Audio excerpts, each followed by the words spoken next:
Hi guys, welcome back to Into the Studio. I am Nylon. I'm Matt. And we are back with another episode, Queer Music, Queer Musicians, and we don't make it, but we get to talk about it. We don't make what? Make music. Yeah. Okay. It's a music podcast. We don't make cookies. I like cookies. Anyway, so today we are talking about a cool another queer musician. They go by the name Mal Blum, and it's pretty cool because we know Mal through a skate crew here in East LA. Shout out to or Boost for Cruise. East LA. But yeah, Boost Cruise. Follow Boost Cruise on everything. Yeah, so Mal is an amazing skater. You can see all their skating progress on their TikTok. But aside from being the amazing skater that they are, they also make music. And yeah, so we're here to talk about that today. I feel like Mal's pretty well known. You know what I mean? Like, Mal's just out there.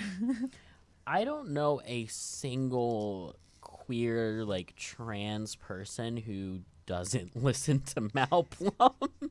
Like, I'm not exaggerating when I saw a TikTok on my feed from like a non-binary creator that I follow, and they were talking about Mal, and then I was in a conversation about Mal's music with someone else at Boost Cruise, because they were like, yeah, no, I grew up on Mal's music, like that, and like it's just that like punk like trans genre of music, so Its own genre.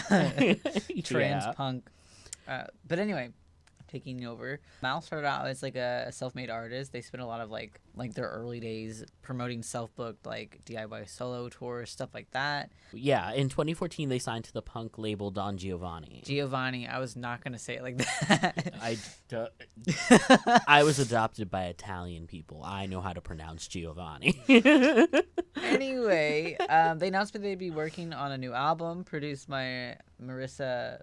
When they signed to that punk label, they announced that they would be working on a new album produced by Marissa Paternoster of the band Screaming Female. And after the Don Giovanni release of You Look a Lot Like Me in 2015, Blum began touring nationally as a band with a bassist and a drummer, contributing to basically what people were calling it as like a gritty punk sound, but it was like more developed, more together. Blum was also a recurring both musical and non-musical guest on the Chris Gethard show and has had their music featured on Logo TV's The Click List, Top 10 Videos, and New Now Next Music. They've done a lot. They've really done. Oh my wait, I forgot that I wrote this. They were also a guest on Welcome to Night Vale. So Wait, I didn't know. Wait, I knew that. It's in my brain somewhere. But like, why is it that every trans artist is also a musician, is also an actor, is also an artist doing whatever, right? Like, I mean, like, Mal writes music. Mal's a skater. Mal is queer. Triple threat. oh my god. Okay. Anyway, 2019 I think was a long time ago. As of now. Oh my god, it's almost 2022. 2022. They released a new single, Things Still Left to Say. And in March 2019, they toured with Lucy Dacus. I don't know how to pronounce that. And there's no R in that. It's Dacus. I can't read, guys. That was the year that they released the album Pity Boy, which we'll get into a couple of songs or 3 songs, roughly, from that album, which they recorded with Joe Reinhardt of Hop Along at Headroom Studios in Philadelphia. I can't speak English. I blame the eclipse. Oh my god. Eclipse energy. Everyone I know is suffering right now. Okay, so bringing it up to speed to 2020, Mal was tapped to write music for season 2 of Netflix Trinkets, which is exciting. They wrote the song Passenger Seat and to be used in a recurring story arc for the character Elodie. Or I don't know how to pronounce that, but it's Elodie. And then October 2020, Mal announced a new single to be released on Saddle Creek Records as part of the label's 7-inch series. So, like, they've been around. They're doing a lot. It's kind of insane. Yeah, that's a lot of music to write. But yeah, Mal's music is, like I was saying a little bit earlier, there's a lot that touches on like mental health, and a lot that touches on like basically just like the experiences that they go through. And we'll talk a little bit about that. So in Pity Boy, which is the album that was released in 2019,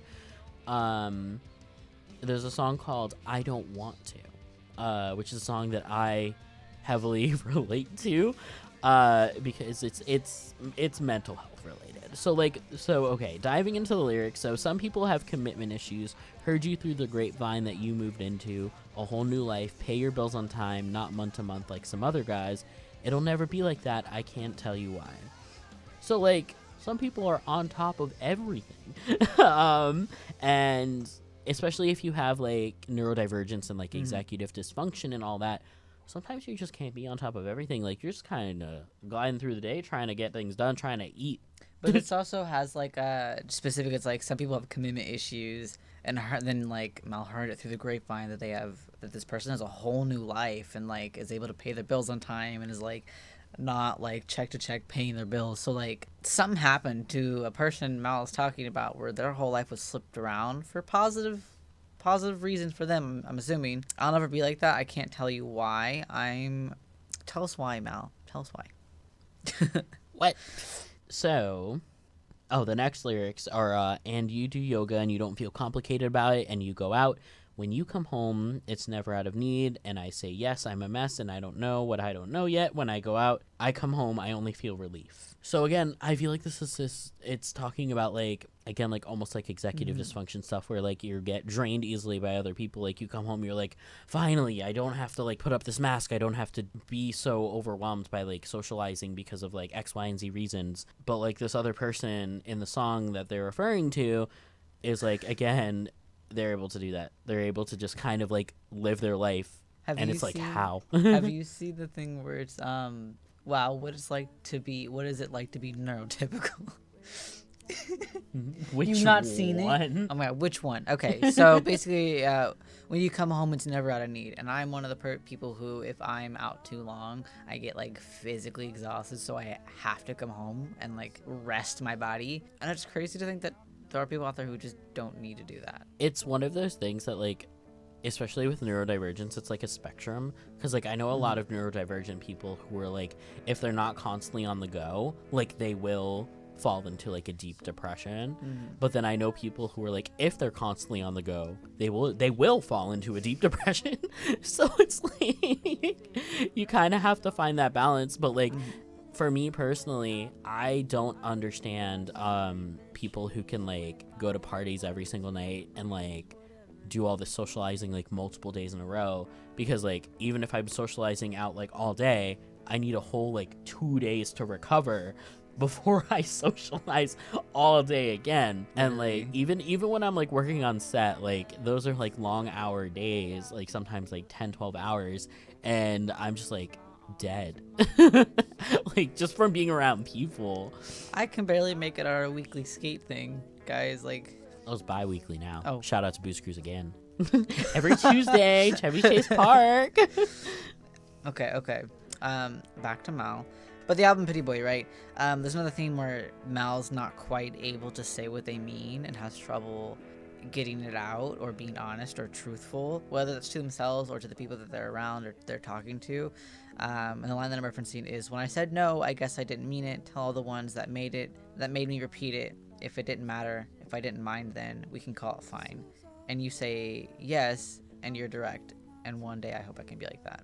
Which is like, when people are like that, it's never out of, like, actual deceit. It's always out of like not wanting to be bothering other people, or, like, maybe they're being held back by their own anxiety and stuff like that. Like, if they want to go out on a party with their friends and, like, they're stopped dead in their tracks because, like, their body won't let them go, stuff like that. I also think if, like, in general, people who are, like, either neurodivergent or have, like, mental illnesses or stuff like that, it's very hard to communicate emotions and, like, communicate, like, especially if you're in, like, any sort of, like, situationship with, like, whether that's, like, friends with benefits or, like, an actual relationship or, like, whatever is going on. I know that, like, me personally, I struggle really bad with telling people when I'm not feeling good until it's like in crisis mode. Then I'm like, hey, help me. And I feel like that also goes along the lines of like saying no when you really do mean no, instead of saying yes to people please and all that. So it's a rough time. It's just a rough time. I know you mentioned like relationships in the sense of like average relationships or like friends with benefits, stuff like that. And coming back to like the I said no when I didn't mean it, I guess I didn't mean it or something like that. That also counts like saying yes, getting yourself into a situation that you necessarily wouldn't normally put yourself into out of people pleasing. Codependency. Yeah. But yeah, you mentioned those relationships and like saying yes when you don't really mean it. Black coffee, I guess, kind of follows that theme still. It goes with black coffee early in the morning, wake up tangled in your arms. I do not mean to cause alarm, but if I could never give you more than this, because that's all I got. Another effed up caveat. I got so high that I forgot that I'm no better than I seem, which sounds put down-y in a way. Self-deprecation. I don't know. I feel like the song can be interpreted at least one of the ways that it can be interpreted is like the feeling of being in a relationship that like is kind of like either whether it's either going nowhere or you already feel like you've given what you have and it's still not enough, which is I guess something that like I think most people can relate to. Is like you want to be the best for the person there, but like also at the same time, like if you hate yourself and you hate your mannerisms, like sometimes you do stuff that you don't mean to or say things you don't mean to, all that, it's like one of those things where you're just kind of like, I am an awful person, why are you here with me? And that could also cause like a lot of rocky water. I feel like the paragraph we have chosen on after that, it mentions like I'll split it up, but like how I loved you more and more each day, the way you sway your hips as you put your favorite records on, but me, I even hate the way I breathe, and like whatever the rest of the line is, but it's that line really more sounds like the self-deprecation, self-hatred to me, which it doesn't explicitly mention anything trans, but I know a lot of trans people deal with that, especially with like the weight of the world on their shoulders, making them feel like they have to hate themselves. So I'm sure that probably played a part, but like this is an anti-trans medicalism podcast. We do not subscribe to the idea of trans but medicalism. You should subscribe to us. Oh my god.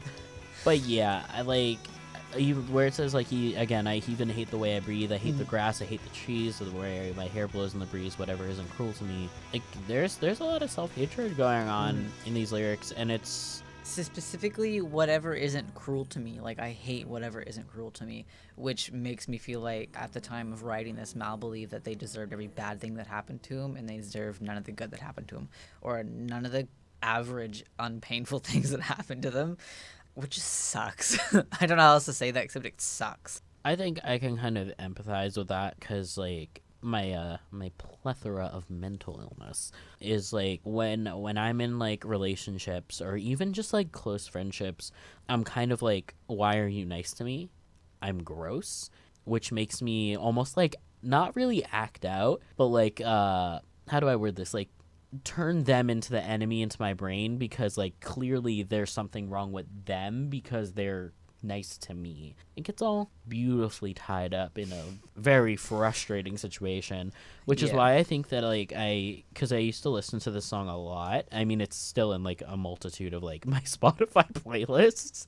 It's like the inability to communicate, like that's something that hits hard. Oh, but the inverse of that lyric is I woke up tangled alone, and again I didn't mean to cause alarm, in fact most days it's preferable, and again it's like this is all I have, I only have myself, but again like you're stuck with yourself, and like the line literally below is like I'm trying not to mess this up, I'm trying to not to get stuck.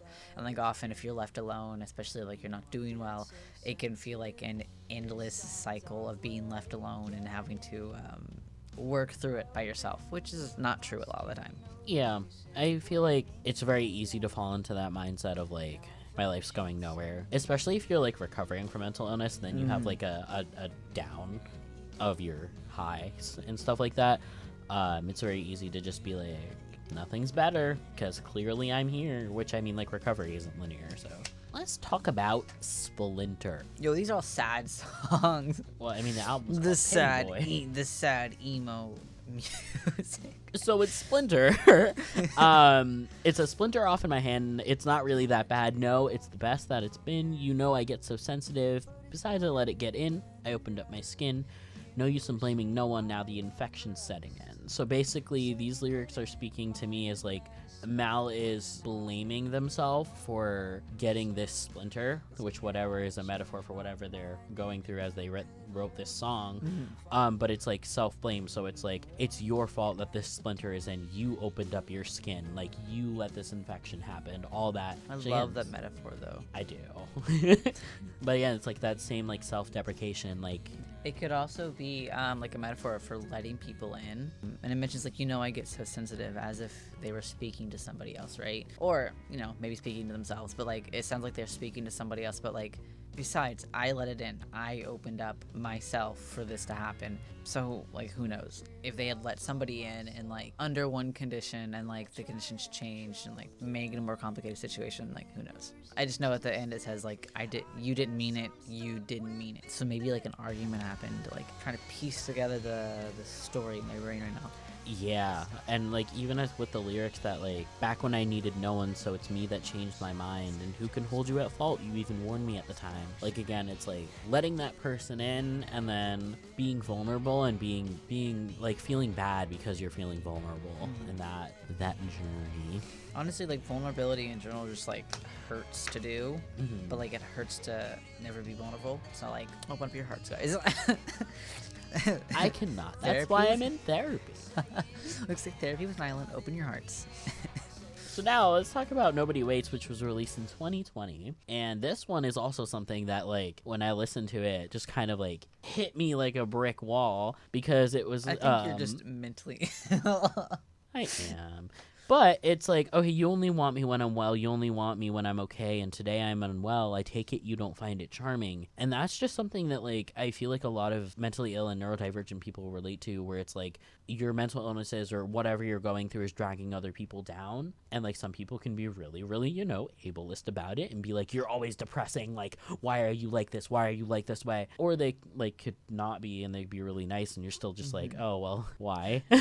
Why are you not suspicious mean to me? of it, yeah. I feel like this relates a whole lot to was it Pills and Good Advice? Oh, by Left at London? Yeah, I think because we, like, in the linear timeline, we just got done with that episode. But I think that relates a whole lot to, like, the you only want me when I'm not mentally ill. But mental illness doesn't go away. Again, like we mentioned, it's just highs and lows, and romanticizing it to the point where you can't handle the genuinely bad days is not only bad for yourself and your own mental health when, like, you don't feel good enough to deserve help for it, but, like, also when other people are, like, mirroring that, like, you, like, don't want to be around you because you're so bad right now. But like it's not just like a war inside yourself, it's like a whole war like with everybody around you. Yeah, there's a lot to be said about the stigma of mental illness, especially like mental illnesses that are not really talked about, like personality disorders. But yeah, there's like that mental health stigma that like sometimes like things like depression and anxiety are very romanticized, where it just hurts everybody. But even then, like the dark side, like the really dark sides of depression, like the letting your room get so dirty that like there's roaches, or like not showering for like 3 months, like people don't. I feel like TikTok is a big contender in like things being romanticized, but like depending on what side you're on, I guess, like you'll either get like the full acceptance of like horrible days and good days alike, or you'll get those videos where they're like showing like these horribly messy rooms of people who like literally cannot make themselves clean. We'll get on the wrong side of like TikTok and like it's just like absolute like fury in the comments. Like, oh my god, there is a woman that I follow who cleans houses for free for people who are like hoarders or like have mental illness and stuff like that, but the comments are atrocious. They're all like, these people are just lazy, these people are disgusting, and I'm like, there's a little thing called executive dysfunction, and I'm going to give a little lesson. If you don't know what executive dysfunction is, it's like normal executive function allows you to do something when you want to do it. In my case, if I want to eat, it could be 3 or 4 hours before I actually eat.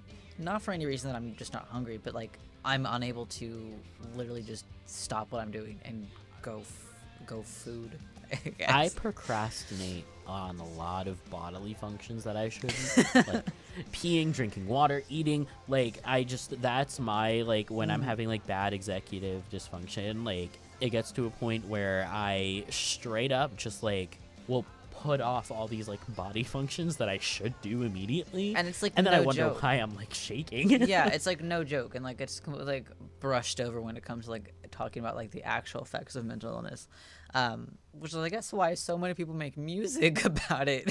It's one way to get it out without any sort of stigma attached to it, which I is mean, like there's still weird. stigma. There's stigma everywhere you go, Well, but yeah, but like it removes like a portion of it because it's now seen as productive and art, and you're making a profit off of it, or you're flipping your hobby into a job, stuff like that.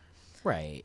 But like a lot of people create art to vent because getting it out any other way is met with such like much more harsh backlash, if that makes sense. It's going back to like nobody waits, again, like mental health stuff.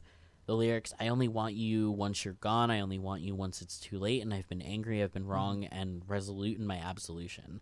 So like I can kind of relate to this where like it's the you don't really know what you have until it's gone type beat. And like Or it's one of those where when someone's gone, you forget the bad things of the situation and only think about the good, so you want them to come back, forgetting how difficult things are when you're yeah, I together. think that's the other side of that coin that could be interpreted. On like the side that I was talking about, it's like something about like, and I see this in like the depression community as well. Depression stands? I stand depression, where it's like you have like, for example, in like romantic relationships, you like the appeal of like chasing after someone, having like that crush, like, and especially that like honeymoon phase once you get into a relationship. Once you have that, it's like, okay, what now? I'm You bored. actually have to talk and communicate Yeah, and learn to like be in a healthy relationship. Ooh. it's so it's yeah. And But like I think like in conjunction with like learning how to be in a healthy relationship, just in general with yourself, with other people, it can be really difficult. And Mal has a line where it's like, loving me is leaving a kettle on the stove of a house where you never had the key. When you get into a relationship of any sense with somebody who feels like this, who is self-destructive in this way, it's always again back to doing this is going to burn the entire house down and it's going to be your fault, but I'm going to blame myself anyway because it's my house. One of those things, which is not really true. yeah, and then at the end, one of the lyrics is leaving a kettle on the stove of a house where nobody has the key. So that I feel like is like, again, it kind of speaks for itself, where it's like you locked up, this house is burning down, no one's getting in, goodbye. Mal locked out of their own house. Yeah, and like you don't know me anymore. It's okay if nobody waits for me. So again, like mental health changes people, and like breakups change people. Like just any events like that will change someone because they'll have to go through like growth, and they'll either come out better or have their, I guess, like Joker villain arc. Like, especially if like you've dated someone and you break it off, like regardless if that's like a good or bad relationship, if you guys go your separate ways, you're not going to come back a same person, like if you meet again in the future. And again, with like it's okay if nobody waits for me, doesn't really like it kind of speaks to me as like no one really accepts the wholeness of whatever's going on in this situation, good and bad. So it's just kind of like acceptance of like, all right, well, I got me, and I guess that's it. Yeah, I literally was gonna say it's like it really like sings to me, I guess, about nobody waits for me because I'm completely alone. Which again, you have like the internet at your disposal, somebody's there for you, which is I guess one of the good things about living in such an incredibly digital age. Is like you always have somebody who can give you ways to cope. But that's it. There's Yeah, always someone there for you. the internet can be a great place, can be a toxic place. I guess Yeah. it's just a matter of who you run into, honestly. And speaking of the internet, I think we will get on our little laptops and go Zoom with Mal. Yeah. We will see you guys there. So the first interview question, which is kind of basic, but like, when did you start writing music? Like, was there a reason, or did you just kind of be like, "Yo, music time"? You know, it's weird. It was almost exactly like that. Yeah, I said that to myself, and I even did the little dance too. No, no, I was a teenager. I was I want to say 14, 14 and a half, maybe 15. By the time I was 15, I was already writing songs and stuff. So I think I probably was 14 and a half when I picked up the guitar. And actually, what had happened was my dad, around that time period, who's not a musician, he also has ADD and picks up things like little special interests and then drops them. So I'm not sure if that's what this was, or if this was more of like a midlife existential searching thing or what, but he picked up the guitar and was like, I'm gonna teach myself guitar. And then he started having like back spasms. Mhm. And so he never, or he says that's why he stopped. As an adult with ADHD, he was like, yeah, I'm on to the next thing. But he definitely was also having back spasms, so probably a combination. Anyway, I digress.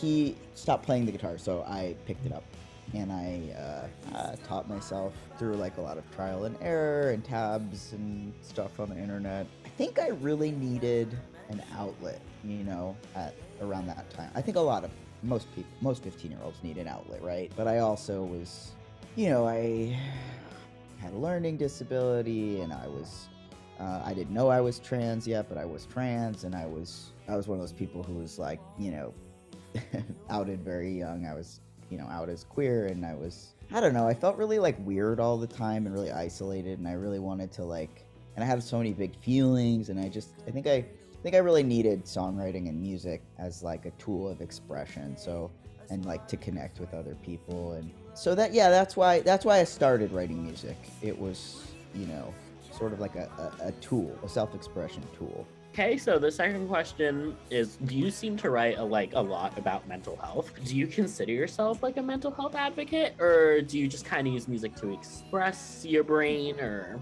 That's a really good question. Gosh, I guess it depends. Okay, Okay, you'd have to destructure or like unpack what is an advocate, right? Right. Like, because there are things that I advocate for, right? Like I would say I advocate for mental health care. I advocate for, trans rights, human rights. But like, at what point does it move from being a verb to a noun, I guess? Right. It would be my question. Not to turn it back around on you. I really I do believe in destigmatizing things, and I really believe in owning our own experiences, like in the hopes to connect with other people who like it might help in any way. I don't think I met you at Booze Cruise, but Matt met you at Booze Cruise. Yes. Yes. What are your other kind of hobbies like that? Like fun hobbies like that? You do go though, right, Nylon? Yeah, I just going like the second you were. I thought I saw you there maybe one time, but Who knows? no, maybe not. But other hobbies. It's only this year that I started having real hobbies. I mean, okay, when I was sorry, I'm all over the place. When I was younger, I had hobbies and I would like find joy in things, and then, I sort of turned one of my hobbies into my career, and then that just became my sole focus. And you become an adult, and you just like, you're sort of on this like, I guess, capitalism track. Let's see, I started so skateboarding was really fun, and my friend Cerise took me to Booze Cruise, and that was just does like, but my problem is that if I'm not like immediately getting better at something, I like kind of lose interest, and like, Right. So I started gardening. Ooh. And woodworking, which I'd never learned to use any tools, any power tools or anything. And now I can like, I'm not very good at it, but like, I can build like a bench. Hell yeah. Nylon and Matt bench collab. We can make a matching table. Are you also do woodworking? Yeah, I grew up in the Midwest, so it's like built into my education. I had like a whole workshop class and everything. Oh my God, I love that. Cool. The fourth question. Oh, okay, yeah. So like, sorry, I might keep derailing you. I'm so sorry. I was gonna ask before that. Do you have any like workshopping projects that you're doing right now, or is it just in general? Okay, you want to know? This is the most ADHD thing ever. I started building a bed frame. Yeah. Before I went back to New York. And so I got so far as like I made the frame and I put it on like the posts, and I started to hammer in the planks, right? And I got back from New York and it's still just like sitting there. Oh my God. And it's like half of the planks are hammered in, and then the other half. And I haven't bought a mattress for it or anything. I like one day I was just like, I'm gonna build a bed frame, and then like literally a month and a half later, I'm like, oh shit, I have to finish that bed frame. Oh my God. Neurodivergent lifestyle. Gotta roll with it, you know. um, is there also anything like new music wise coming out for 2022 that you can share, or like what's happening? Yeah, actually, I recorded like a gay Americana EP, and it's gonna come out in April. It's coming out in April, but we're gonna release the first single. I'm saying we. It's me. I'm gonna release the first single in February. Yeah, it's cool. It's like a EP that I recorded over the pandemic with a new friend that I've never actually met in person. It's like very much informed by, you know, being sort of in quarantine, but I think it turned out really good, and I think people, hopefully people will like it. We just shot a music video for it that is very gay and involves like a gay cowboy element. Another year already, how you hoped that it would come.